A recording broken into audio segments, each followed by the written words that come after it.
예수님께서 처음 공생에 처음 시작하실 때 처음 외치신 말씀이 마가복음 1장 15절 말씀입니다. 제가 읽겠습니다.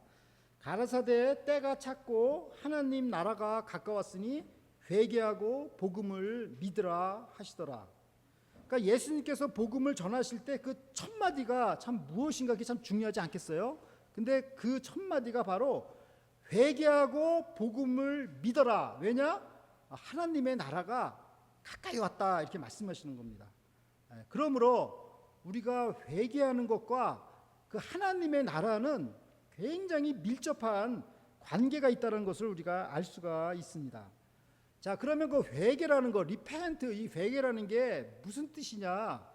이 헬라어 원어는 메타노이아입니다. 메타노이아 두 단어가 합성해서 만든 단어인데 메타라는 그 단어는 어떤 뜻이냐면 한 차원이 높다라는 뜻이 메타입니다.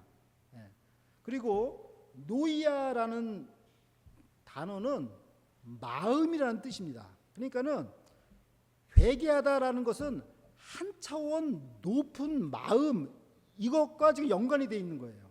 그러니까 우리가 뭐 눈물을 흘리면 회개다 이렇게 이제 뭐 주로 생각을 많이 하실 텐데 원래 그 헬라어 본어에는 이게 메타노이아, 우리 마음 위에 더 한 차원 높은 마음 이런 뜻을 갖고 있는 거예요. 그러므로 마음 위에 한 차원 높은 마음이라는 뜻으로서 그 한 차원 위에서 자기의 마음을 이렇게 돌이키는 거 이게 회개라는 것입니다.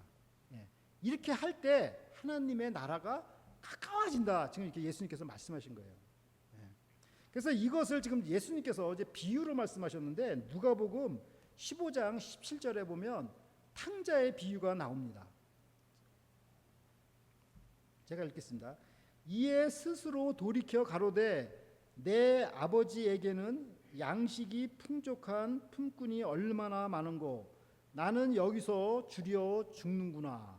이게 지금 탕자가 지금 한탄하는 이런 고백인데 여기서 그 영어로 when he came to his senses 이게 바로 회개라는 것입니다. 그러니까 스스로 돌이켰다. 이게 바로 회개라는 뜻입니다. 탕자가 회개하게 된 동기는 배고픔이었지만 그가 가기를 원했던 곳은 아버지의 품입니다. 이것을 이제 그 그림으로 이제 잘 나타낸 것이 우리가 잘 아는 그 17세기의 화가 네덜란드 화가죠. 렘브란트가 이 그림을 잘 그렸습니다. 근데 이 탕자의 비유 이 그림을 이제 멀리서 지금 잘 안 보이실 텐데 가까이 보시면은 그 탕자의 그 오른쪽 발의 밑에 칼을 차고 있습니다. 칼을. 우리가 여기서 요게 좀 뭐 주목을 해봐야 될 것 같습니다. 이 칼은 무엇을 의미하니까 렘브란트가 이걸 그렸을 때 왜 칼을 걷다 그려놨을까? 이것은 바로 이 아들의 아이덴티티를 나타내고 있는 것입니다. 그러니까 오늘날로 말하면 뭐죠? 자기 아이덴티티를 나타낼 수 있는 게 드라이브 라이센스 같은 게 아이덴티티잖아요. 이 탕자는 자기가 어디 가서 돼지가 먹는 열매를 먹고 그지 같은 삶을 살았다 할지라도 이 칼만큼은 꽉 갖고 있었던 것입니다. 자기의 아이덴티티. 왜 그랬을까요? 이것마저 만약에 자기가 잃어버리면 어떻게 됩니까? 그는 영영 아버지께로 돌아올 수가 없는 거죠. 그러니까 이 칼을 자기가 끝까지 차고 있었던 것은 나는 아버지의 아들이다라는 그 아이덴티티를 꽉 쥐고 있었던 것입니다. 어떤 어려운 환경 속에서도 이게 있어야지만 자기가 정말 자기 얼굴을 못 알아보더라도 아버지께서 야 내가 준 유산 네가 이걸 갖고 있구나 이 복음을 네가 갖고 있구나 너는 내 아들 맞다 그걸 알아볼 수 있지 않겠습니까? 우리가 정말 다 모든 것을 다 버린다 할지라도 우리가 하나님 아버지의 그 아들이라는 이 아이덴티티만큼은 꽉 쥐고 있어야 하는 것입니다. 아버지께로 돌아오는 것이 회개이고 그것은 아버지께 대한 전적인 순종으로 나타날 것입니다. 오늘 본문 말씀은 요셉이 10명의 형들이 회개하도록 훈련하는 장면을 보게 됩니다. 요셉은 형들이 진정으로 회개하였나 시험하고 있었고 그들이 진심으로 회개하기를 기대하였을 것입니다. 창세기 42장 11절과 12절을 보십시오. 우리는 다 한 사람의 아들로서 독실한 자니 종들은 정탐이 아니니이다. 요셉이 그들에게 이르되 아니라 너희가 이 나라의 틈을 엿보러 왔느니라. 요셉의 형들은 자신들이 독실한 자들이다 라고 이렇게 소개를 했는데, 이 독실한 자들이라는 것은 영어로는 honest man이라는 뜻이죠. 그런데 정말 이 사람들이 honest man 이게 맞는가, 우리가 이걸 짚어봐야 되는 것입니다. 요셉은 12절에 뭐라 그랬냐면 no라고 이렇게 대답을 했습니다. 자, 우리가 창세기 37장 20절을 보겠습니다. 자, 그를 죽여 한 구덩이에 던지고 우리가 말하기를 악한 짐승이 그를 잡아먹었다 하자. 그 꿈이 어떻게 되는 것을 우리가 볼 것이니라 하는지라. 이게 지금 요셉의 그 10명의 형제들이 20년 전에 했던 얘기입니다. 그리고 실제로 요셉을 죽이려고 했었고 또 그 아버지 야곱을 속였습니다. 짐승한테 물어 죽인 것처럼 아버지를 속였습니다. 그러므로 요셉은 너희들이 정직한 자들이라고 자신을 소개했는데 너희들은 정직한 자들이 아니야, 이렇게 말을 한 것입니다. 그리고 이 나라의 어떤 약점을 파악해서 이 나라를 공격하기 위한 어떤 스파이들이다라고 이렇게 다그친 것입니다. 그러면 요셉은 왜 형들을 이렇게 정치적인 스파이로 이렇게 몰고 가는 것입니까? 그것은 아마도 어떤 형들로부터 더 많은 어떤 가족에 대한 더 많은 정보를 좀 더 이렇게 알기를 원했을 것입니다. 창세기 42장 13절과 14절을 보겠습니다. 그들이 가로되 주의종 우리들은 12형제로서 가나안 땅 한 사람의 아들들이라. 말째 아들은 오늘 아버지와 함께 있고 또 하나는 없어졌나이다. 요셉이 그들에게 이르되 내가 너희에게 이르기를 너희는 정탐들이라 한 말이 이것이니라. 그러니까 10명의 그 형들은 이제 자기들을 이제 어떻게 이제 어필하려고 여러 가지 이제 설명을 하겠죠. 자기들은 정치적인 집단이 아니라 혈연 관계 속에 있는 한 형제들이다라고 이렇게 지금 자세히 설명하였습니다. 그리고 그 설명하던 중에 하나가 없어졌다, one is no more 이렇게 이제 설명을 했습니다. 자, 그러면 하나가 없어졌다라는 것이 이게 구체적으로 이게 무슨 뜻입니까? 그 하나가 지금 현재 살아있다는 것입니까? 아니면 하나가 지금 죽었다는 것입니까? 아니면 하나가 지금 어디로 도망갔다는 것입니까? 좀 애매한 표현이죠. 형들은 아마도 죽었다라고 그런 의미로 이렇게 말했을 것입니다. 그러나 그 죽었다고 말하는 그 한 사람, 그 사람이 지금 눈앞에 있는 지금 요셉 아니겠습니까? 그러니까 요셉은 다시 묻는 것입니다. 하나가 죽다니 그게 사실이냐? 너희들은 나를 속이는 것이다. 이렇게 지금 너희들은 스파이다. 이렇게 하면서 그 형들의 그 과거에 요셉에 대한 그 죄를 기억나도록 계속해서 이렇게 다그친 것입니다. 창세기 42장 15절 16절을 보겠습니다. 너희는 이같이 하여 너희 진실함을 증명할 것이라. 바로의 생명으로 맹세하노니 너희 말째 아우가 여기 오지 아니하면 너희가 여기서 나가지 못하리라. 그리고 16절 너희 중 하나를 보내어 너희 아우를 데려오게 하고 너희는 갇히어 있으라. 내가 너희의 말을 시험하여 너희 중에 진실이 있는지 보리라. 바로의 생명으로 맹세하노니 그리하지 아니하면 너희는 과연 정탐이니라 하고, 요셉은 바로의 생명으로 맹세한다고 할 정도로 아주 단호하였습니다. 그것은 막내 아우를 데려오지 못하면 너희들 죽음을 각오하라는 것입니다. 형들은 식량을 사러 왔다가 봉변을 당한 것입니다. 돈으로 다 되는 세상이 아니었습니다. 부족한 식량으로 인해 자기들의 생명이 담보 잡힌 상황이 되고 말았습니다. 누군가 한 명이 가서 아버지 야곱을 설득하여 막내 동생을 데리고 와야 하는데 그 어려운 일을 누가 과연 할 수 있겠습니까? 창세기 42장 17절 18절을 보십시오. 그들을 다 함께 3일을 가두었더라. 3일 만에 요셉이 그들에게 이르되 나는 하나님을 경외하노니 너희는 이같이 하여 생명을 보존하라. 그러니까 요셉은 이제 3일 동안 이들을 감옥에 가두고 생각할 시간을 주었습니다. 10명의 그 형들이 감옥 생활을 한 것은 아마도 처음일 것입니다. 감옥에서 이게 도대체 언제 어떻게 이게 죽을지 아주 답답했을 것입니다.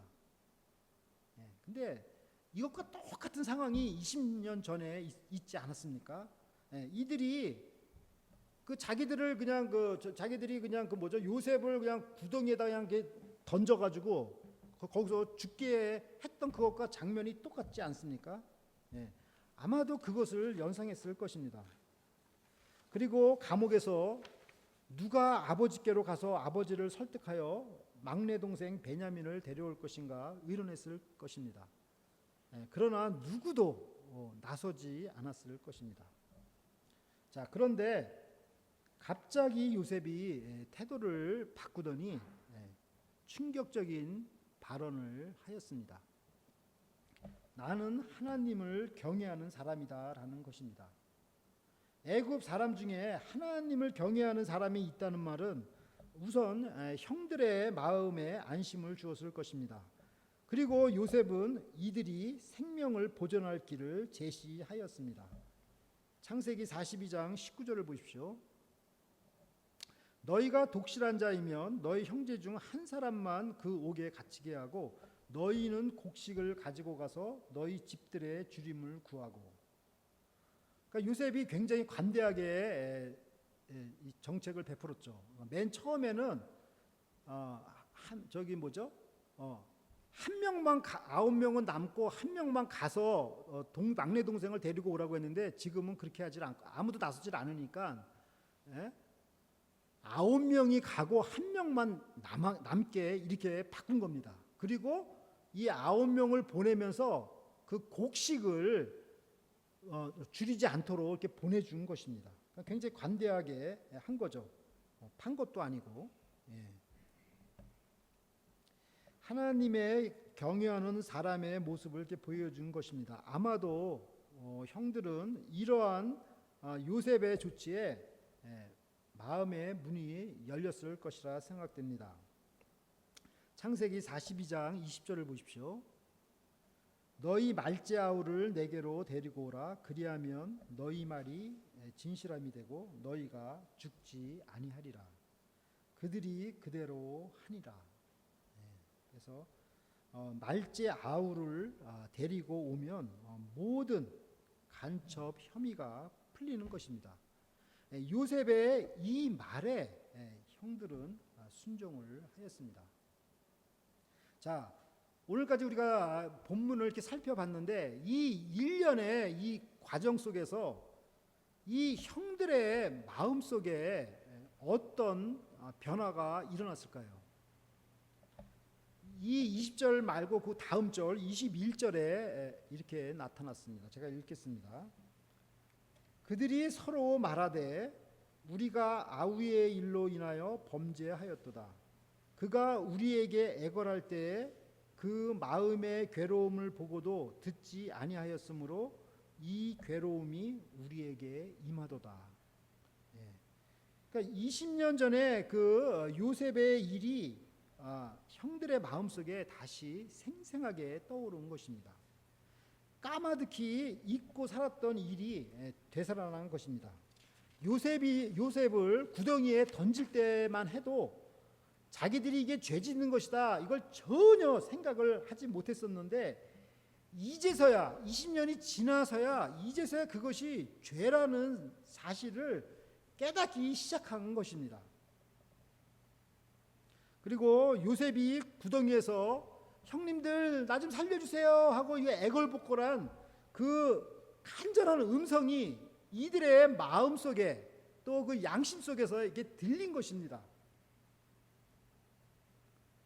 그때 그 일이 우리가 범죄한 거다.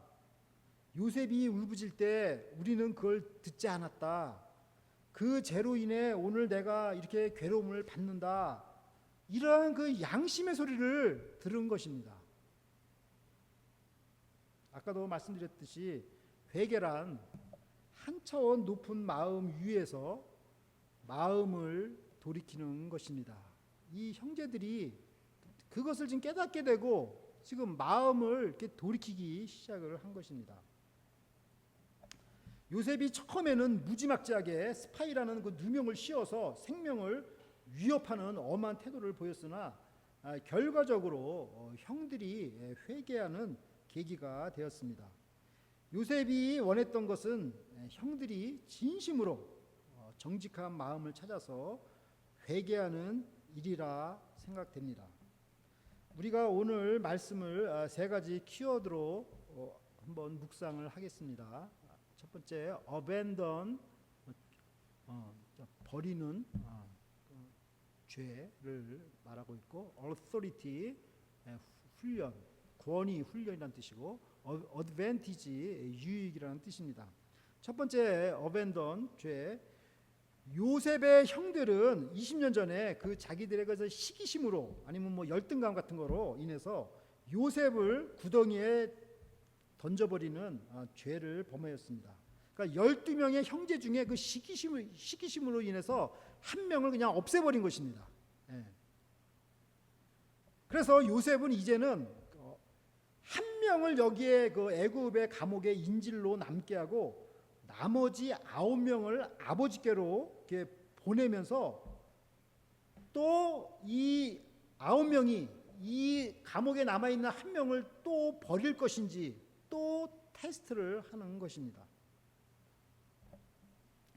이 사람들이 한 명을 찾기 위해 다시 올 것인지 아니면 아이고 잘됐다. 아유 나 감옥에서 아주 3일 동안 아주 고생했는데 아유 빨리 그냥 가나안 땅으로 돌아가서 다시는 여기 애굽 땅 밟지 말아야지.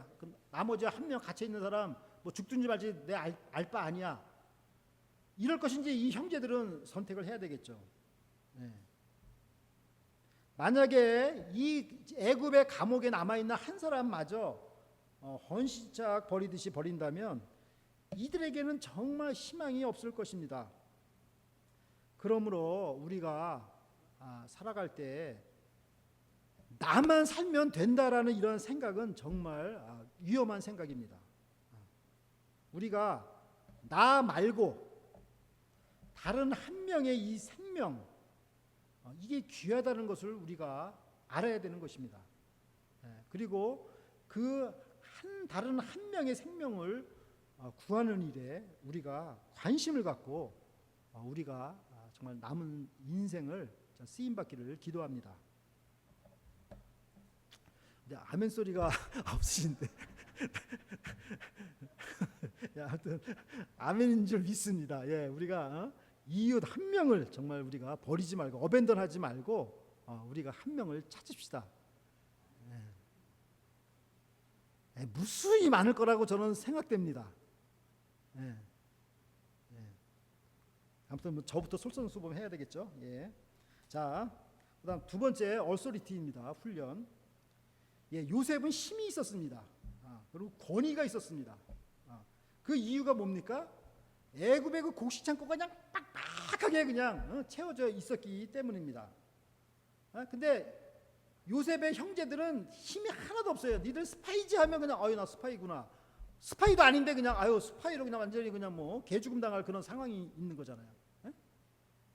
그러니까 애굽의 곡식 창고는 꽉 차 있고 가나안의 곡식 창고는 텅텅 비어 있었던 거예요. 그러니까 텅텅 비어 있는 사람은 힘이 하나도 없는 거죠. 꽉 차 있는 사람은 힘이 있는 거죠. 야, 우리 저기 산영이 지금 고등학교 4학년 올라가는데 아무튼 공부 열심히 해가지고 꽉 차게 공부해가지고 좀 힘 있는 삶을 살기를 바랍니다. 그냥 이게 가난 그 곡식창고처럼 텅텅 비어 있으면은 어디 가서 아유 힘을 하나도 못 써. 그냥 막 그 동창들끼리 모임 나가면은 뭐 힘이 있어야지 팍팍 그냥 저기 하지. 그러니까 아무튼 예, 근데 요셉이 아주 힘이 있었어. 왜냐? 그 이유가 뭐예요? 고기 참고 그냥 아주 그냥 뭐 식량이 그냥 꽉 차 있는 거예요. 예. 요셉은 이 비축된 이 식량 때문에 권위가 있었습니다. 권위가. 그래가지고 이 회개치 않는 그 10명의 그 형제들을 아주 그냥 엄하게 그냥 훈련시켜도 아니 솔직하게 10대 1로 싸우면 누가 이기겠어요? 10명이 이기죠. 근데 그 10명 그 기라성 같은 그 10명의 형제들이 그냥 꼼짝 못하는 것 좀 보세요. 예수님께서도 우리에게 저 당부하신 지상 최고의 명령, 너희들 다른 거는 못해도 이것은 꼭 해라. 예수님께서 유언적으로 남긴 명령이 바로 뭐냐면 가서 제자를 삼으라, 그 말씀입니다. 여러분들이 성경을 읽으시면 그것을 발견할 수 있을 것입니다. 마태복음 28장에 가서 제자를 삼으라, 예수님은 그 말씀 한 말씀을 남기시고 하늘나라로 올라가신 것입니다. 그러나 우리가 예수님의 제자 삼는 거 아무나 할 수 있습니까? 우리가 빈 껍데기고 텅텅 비어 있다고 한다면 우리가 그거 할 수 있겠어요? 영적으로 텅 비어 있는데 무슨 제자를 우리가 삼을 수 있겠습니까? 그죠? 우리가 성령으로 충만할 때 권능을 받아가지고 어서리티를 받아서 예수님의 제자들을 키울 수가 있는 것입니다. 그래서 우리가 간절히 기도할 것은 성령 충만을 받기를 기도해야 하는 것입니다. 자, 세 번째로 어드밴티지의 유익입니다. 요셉은 형제들이 하나님 앞에서 정말 회개하도록, 식량도 중요하지만 식량보다 더 중요한 게 네가 영적으로 회개하는 거, 이게 더 중요한 거다. 요셉은 여기에 올인한 것입니다. 그 이 회개할 수 있도록 이 경건 훈련을 시킨 그 목적은 무엇입니까? 이 경건 훈련을 하게 되면 모든 일에 유익하기 때문입니다. 디모데전서 4장 8절 말씀입니다. 육체의 연습은 약간의 유익이 있으나 경건은 범사에 유익하니 금생과 내생의 약속이 있느니라. 우리가 육체의 연습하면 어떻게 돼요? 올림픽에서 그냥 금메달 따고 얼마나 유명해집니까? 그 손흥민이 그냥 골을 그냥 4골을 그냥 막 넣고 이렇게 하면은 얼마나 유명해지겠습니까? 근데 이 성경에 보니까 그런 그 피지컬 트레이닝 굉장히 좋은 거잖아요. 이 is of some value, 엄청난 밸류인데 여기서는 썸이라고 나왔어요. 왜 썸이라고 나왔을까요? 가들리니스랑 비교해 볼 때 썸이라는 거죠. 그러니까 그만큼 가들리니스 이 트레이닝이 엄청나게 유익이 많다라는 것을 지금 상대적으로 우리한테 설명하는 것입니다. 그러므로 이 경건 훈련을 하면은 우리가 이 땅 Godliness has value for all things, everything. 우리가 아침에 일어나서 큐티하고 기도하고 회개하고 사랑하고 전도하고 이런 거 경건 훈련 있잖아요. 남을 용서하고 이런 것들이 엄청난 밸류가 있다는 거예요. All things holding promise for both the present life and the life to come. 현재 이 세상에서도 굉장히 유익이 있고 앞으로 다가올 미래의 그 세상에서도 유익이 있다라고 이렇게 지금 이 약속이 돼 있습니다. 그러므로 우리가 이 경건 훈련에 우리가 목을 매야 하겠습니다. 하나님께서 가장 원하시는 것은 회개하고 아버지 품으로 돌아오는 것입니다. 아버지의 뜻에 전폭적으로 순종하는 것입니다. 이것이 진정한 복입니다. 사랑하는 라크로스 새소망교회 성도 여러분, 요셉은 애굽에서 므낫세를 낳고 과거의 아버지의 모든 집 일을 잊어버렸습니다. 그러나 가나안에서 식량을 구하러 온 10명의 형제들을 만나게 되었습니다. 그 가운데 친동생 베냐민은 없었습니다. 혹시나 베냐민에게 어떤 일이 생겼는지 염려가 되었을 것입니다. 그래서 막내 동생을 데리고 오면 너희들의 생명을 보전되리라 하였습니다.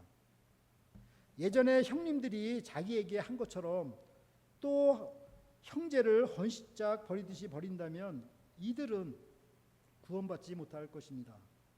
요셉은 이들이 그런 죄를 다시는 범치 않기를 바랬을 것입니다. 하나님 아버지께서는 회개하고 돌아오는 아들을 기뻐하십니다. 예수님께서도 회개하면 천국이 가깝다고 하셨습니다.